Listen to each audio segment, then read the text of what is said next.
Welcome students, আমরা আজকে mitosis নিয়ে আলোচনা করব। মাইটোসিস কোষ বিভাজন সম্পর্কে আমি আগেও বলেছি।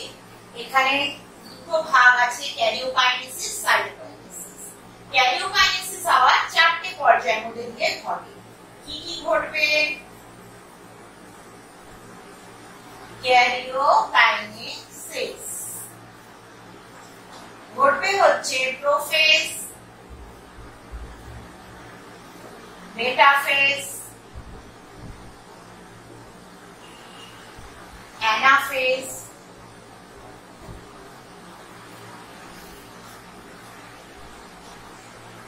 আর একটা টেলোফেজ। সাইটোকাইনেসিস হচ্ছে সাইটোপ্লাজমের বিভাজন। ক্যারিওকাইনেসিস দিয়ে নিউক্লিয়াসের সংখ্যাটা দুটো সংখ্যায় পরিণত হয়, একটা থেকে। আর সাইটোকাইনেসিসটা ঘটলে পরে তখন পুরো কোষটাই সাইটোপ্লাজম বিভাজিত হয়ে দুটো কোষে পরিণত হয়। এমন নয় যে ক্যারিওকাইনেসিস হয়ে গেল তারপর কোষ বসে পড়লো তারপরে ও সাইটোকাইনেসিস হলো, তা নয়। টেলোফেজটা যখন চলে তখন সাইটোকাইনেসিস চলে। এবার আমরা একটা একটা করে পর্যায় আলোচনা করব।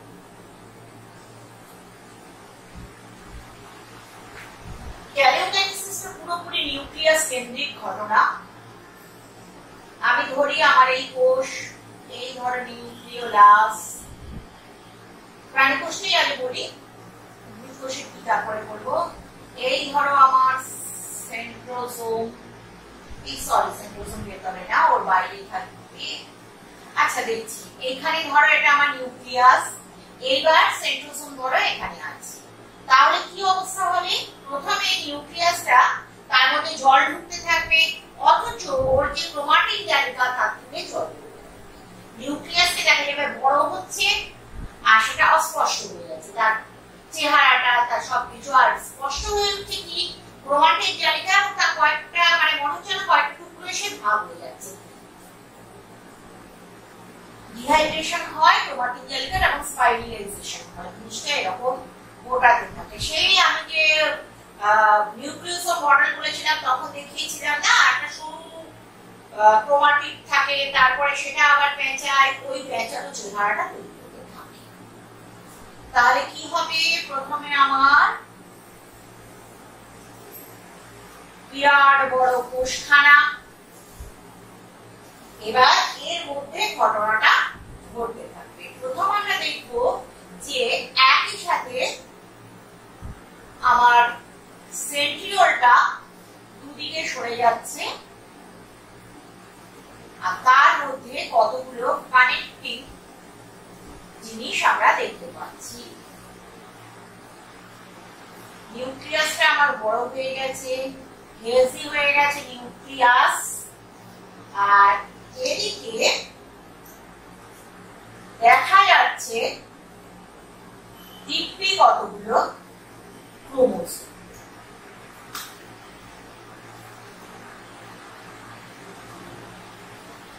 এই হতে হতে যখন প্রসেসের শেষের দিকে পৌঁছবে, মানে যত এগোবে তত দেখা যাবে এই পর্দাটা চলে গেল প্রথমে, তারপরে নিউক্লিওলাসটা চলে গেল, আস্তে আস্তে সেন্ট্রিওল দুটো কোষের প্রান্তে চলে আসতে লাগলো, তাদের মধ্যে এরকম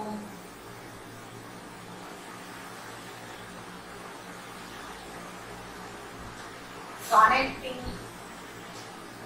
ফাইবার দেখা যেতে লাগলো।